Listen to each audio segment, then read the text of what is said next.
નમસ્કાર મિત્રો, ખળબડખા આ વાર્તામાં આપનું સ્વાગત છે. એક રાજા હતો. એ ઘણો જ સારો રાજા હતો. એના રાજ્યમાં બધા બહુ જ સુખી હતા. એ રોજ રાત્રે નગર ચર્ચા કરવા નીકળતો. એક રાતે એ રસ્તો ભૂલી ગયો. એ એક ઘરડા માજીના ઘેરે ગયો. માજીએ વેશ પલટો કર્યો હોવાથી માજી રાજાને ઓળખી ન શક્યા. રાજાએ પાણી માગ્યું એટલે માજીએ એને પાણી પાયું. એ વખતે માજીની નજર રાજાના હાથ પર પડી. એમણે વીંટી જોઈ એટલે તરત જ રાજાને ઓળખી ગયા. માજીએ રાજાને કટાઈ ગયેલી તૂટેલી બાલદી આપી. રાજાને થયું કે માજી મને ઓળખતા નથી એટલે આવી તૂટેલી ચીજ આપે છે. રાજાએ બાલદીને એક કપડામાં વીંટાળી. બાલદીનો એક ટુકડો તૂટી ગયો. રાજાએ એને ઘસ્યો તો એમાંથી ધુમાડો નીકળ્યો અને એક વિચિત્ર જેવો માણસ પ્રગટ થયો. આ માણસ ઘડીકમાં ખૂબ ઊંચો થઈ જાય તો ઘડીકમાં એકદમ નીચો થઈ જાય. ઘડીકમાં ખૂબ જાડો થઈ જાય તો ઘડીકમાં એકદમ પાતળો થઈ જાય. રાજાએ આવા અજાયબી માણસને પૂછ્યું, તું કોણ છે? વિચિત્ર માણસે કહ્યું, મારું નામ ખળબડખા છે. હું ઊંચો નીચો જાડો પાતળો થઈ શકું છું.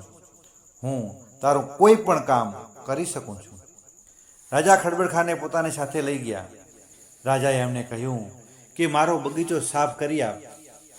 ખળબડખાએ તો તરત જ બગીચો એકદમ સુંદર કરી આપ્યો.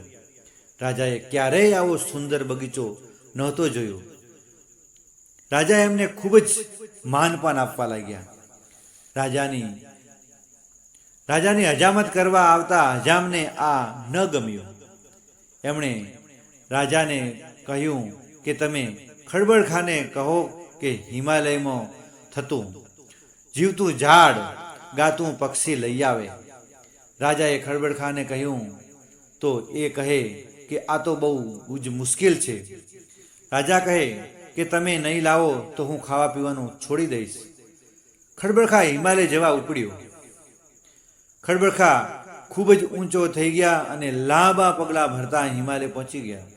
ત્યાં ગામ લોકોને જીવતા ઝાડ ગાતા પક્ષી વિશે પૂછ્યું તો ગામ લોકો કહે કે એની આસપાસ ભયંકર રાક્ષસ રહે છે. તમે બેહોશીનું અત્તર લઈ જાઓ અને રાક્ષસને બેભાન કરી દેજો. ખળબડખા એકદમ નીચો થઈ ગયા અને જીવતા ઝાડ પાસે ગયા. એમણે રાક્ષસો પર બેહોશીનું અત્તર નાખ્યું અને બેભાન કરી દીધા. પણ એક કાણો રાક્ષસ જલ્દી બેભાન ન થયો. એ બધું જોઈ રહ્યો. ખળબડખા જીવતું ઝાડ અને ગાતું પક્ષી લઈને ભાગ્યા.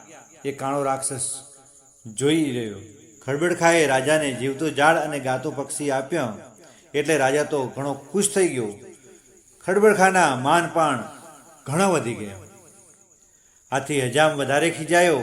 એણે રાજાને ચડાવ્યા કે તમે હજી કુંવારા છો તો ખળબડખાને કહો કે તમારા માટે હિમાલયથી પદમણી લઈ આવે. રાજાએ ખળબડખાને કહ્યું તો એ કહે કે આ તો બહુ મુશ્કેલ છે. રાજા રીસાઈ ગયા એટલે ખળબડખા રાજા માટે પદમણી લેવા હિમાલય ગયા. ત્યાં ગામ લોકો એમને જોઈને રાજી થઈ ગયા. એમણે કહ્યું કે પદમણી તો અમારા રાજાની કુંવરી છે, એને હાથીઓ ઉપાડી ગયા છે. ખળબડખા એકદમ નીચા થઈ ગયા અને હાથીઓ પાસે ગયા. એક મોટા હાથીના કાનમાં પદમણી રાખી હતી. ખળબડખાએ હાથીઓ પર બેહોશીનું અત્તર નાખ્યું અને એમને બેભાન કરી દીધા. અને ખબર ન પડે એ માટે ખળબડખાએ પદમણીના વજન જેટલો લોટની ગુણી એના કાનમાં મૂકી દીધી. પછી પદમણીને પોતાના સાથે લઈ ગયા. રાજા સાથે પદમણીના લગ્ન કરાવ્યા. રાજા રાણી સુખેથી રહેવા લાગ્યા. એવામાં એક નવી મુસીબત આવી પડી. પેલા કાણો રાક્ષસ જે ખળબડખાને જોઈ ગયો હતો એ એમને શોધતો આવી પહોંચ્યો. તે સાધુનો વેશ લઈને ગામ બહાર રહેવા લાગ્યો. ત્યાં આવતા લોકોને અને પશુઓને મારતો. આ તકનો લાભ લઈને હજામે ખળબડખાને મારી નાખવાનું નક્કી કર્યું. રાક્ષસને મળીને એણે એક યોજના કરી. હજામે રાજાને કહ્યું કે ગામ બહાર એક સાધુ આવ્યા છે, એના આશીર્વાદ લેવા જાઓ.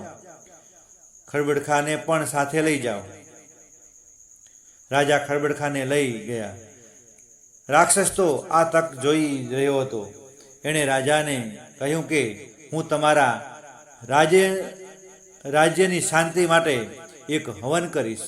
રાક્ષસે હવન કર્યો અને રાજાને તથા ખળબડખાને અગ્નિકુંડના ફેરા ફરવાનું કહ્યું.